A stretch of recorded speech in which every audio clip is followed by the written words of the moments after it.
Hi everyone, I'm Donna Stellhorn, your practical astrologer, and today we are talking about the new moon. It's on July 24. It's at 2 degrees of Leo. It's making an opposition to Pluto, a sextile to Uranus, and a trine to Saturn and Neptune. And if that sounds like it's intense, you are correct. It is. Let's talk about it. Now, before I go too much into the new moon, I did want to mention an upcoming date, and that is August 8th. August 8 is the Lion's Gate, and I've done a video in the past about this, but this upcoming Lion's Gate energy is going to be quite different. And that is because the minor grand trine is going to shift into a kite pattern because Mars will be in early degrees of Libra. That is a very intense configuration. I'm going to talk about it in a video, but I wanted to give you a heads up just in case I didn't get that video out in time, that a few days before August 8 and a few days after, and of course August 8 itself, be mindful when you are out in the world. So now let's talk about this new moon in Leo making an opposition to Pluto, and this is an exact opposition. And an opposition energy is quite different than a square. In an opposition energy, there's kind of a projection of your issues onto the other person and vice versa.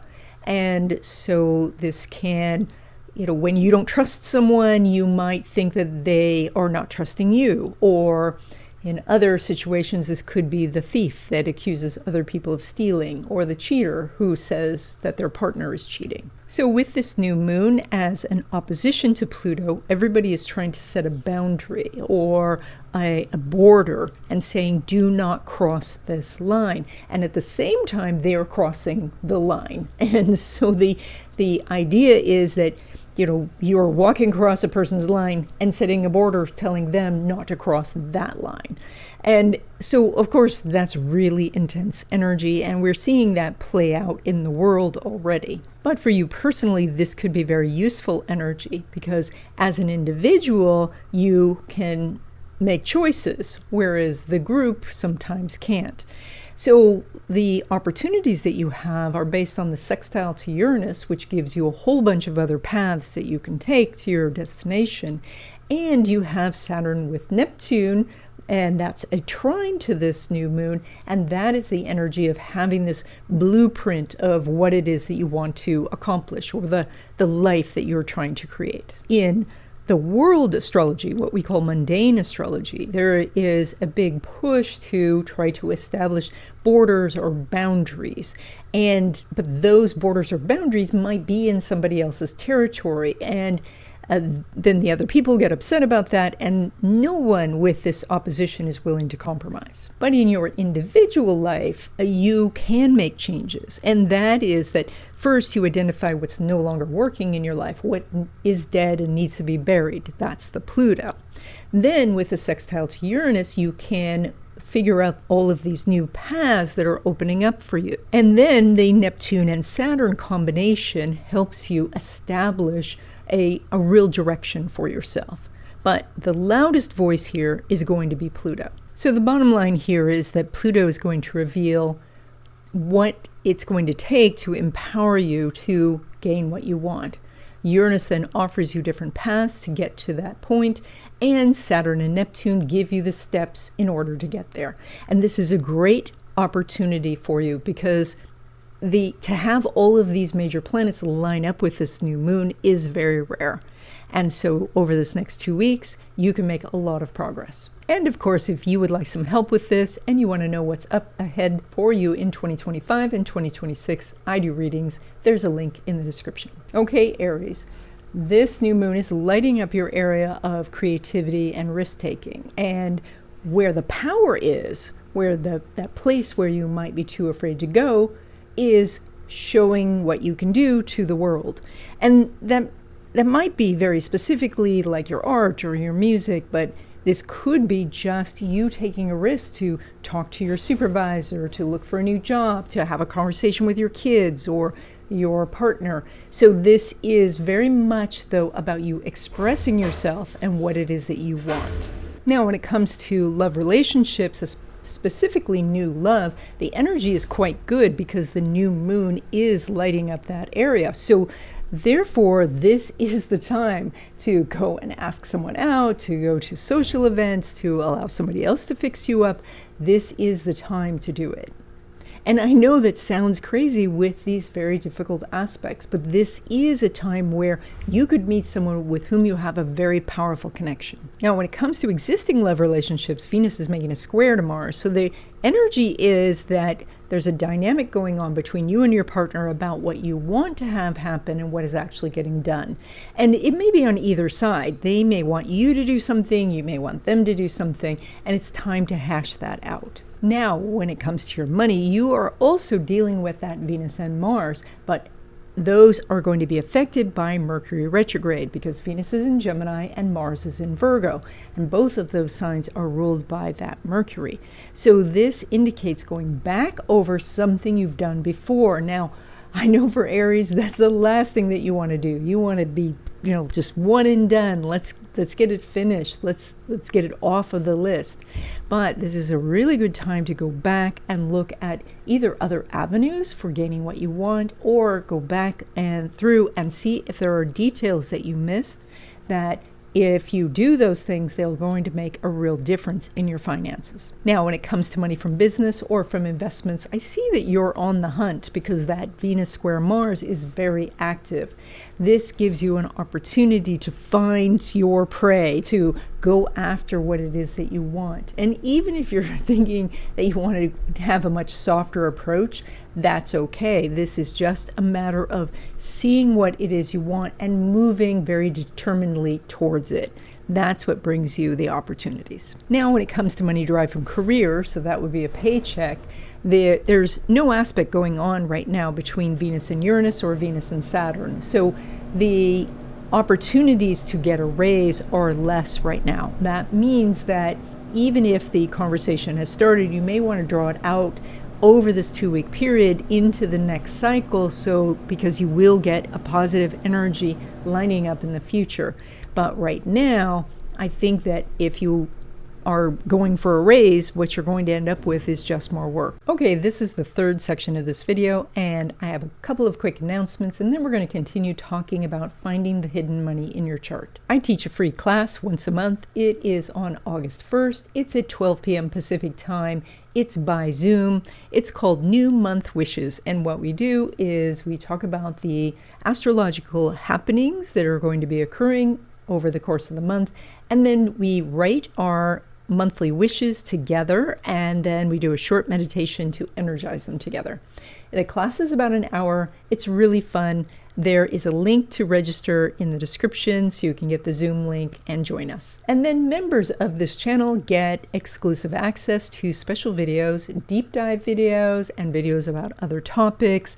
And so if you're interested in joining and becoming a member, the join button is by the subscribe button. So let's continue our discussion about finding the hidden money in your chart.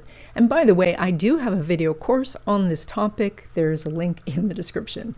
So last time we talked about finding your money planet based on the sign that was on the second house cusp.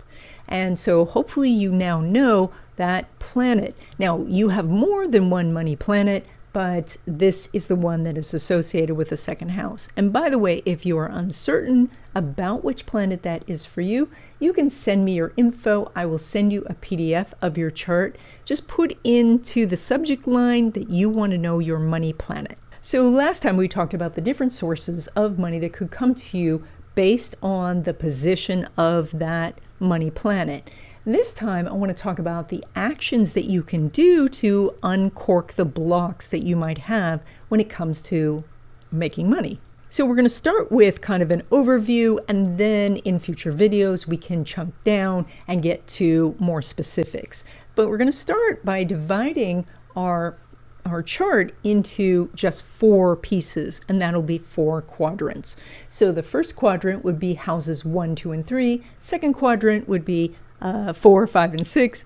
A third quadrant would be 7, 8, 9. And then the fourth quadrant would be 10, 11, 12. So in that last video, I outlined how to find your money planet. So hopefully you still know where that is. And so you are going to find what quadrant that money planet is in. So you're going to go to your second house cusp, look at the sign, and then find the planet that rules that sign. And I'm calling it your money planet just for the sake of this video to make it simpler. But this planet, of course, does other things in your chart, and it potentially rules other houses, it rules other things. And so, but right now we're focusing on the money side. So if your money planet falls in the first quadrant, so that would be first house, second house, or third house, then it's very important that you deal with money blocks and then take an action towards making more money.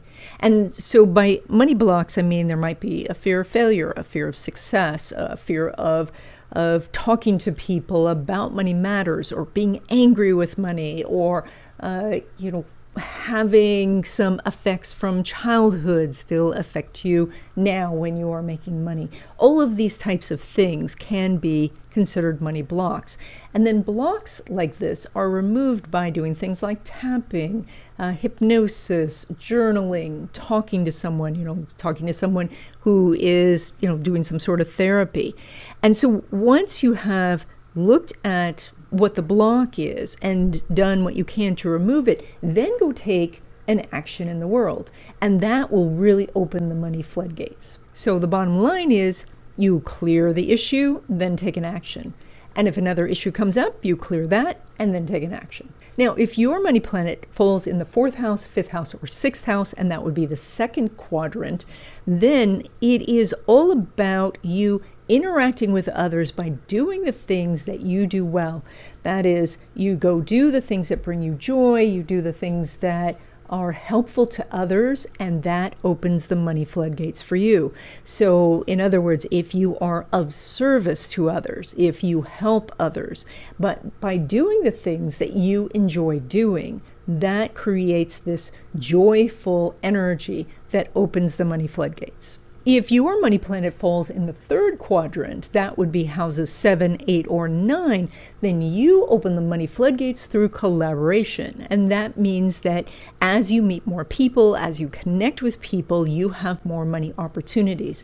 And so starting out, the collaboration could be something super tiny, like saying hi to someone as you pass them on the street, or helping a stranger unlock a shopping cart. But ultimately, what this is supposed to lead to is to business collaborations and connections where people help you get a job, or help you get a promotion, or help you expand your business. And so basically, meeting a lot of people and connecting with a lot of people opens the money floodgates for you. So if your money planet falls in the fourth quadrant, so that would be houses 10, 11, or 12, then it's about being part of the community. That's the one that will open the money floodgates for you.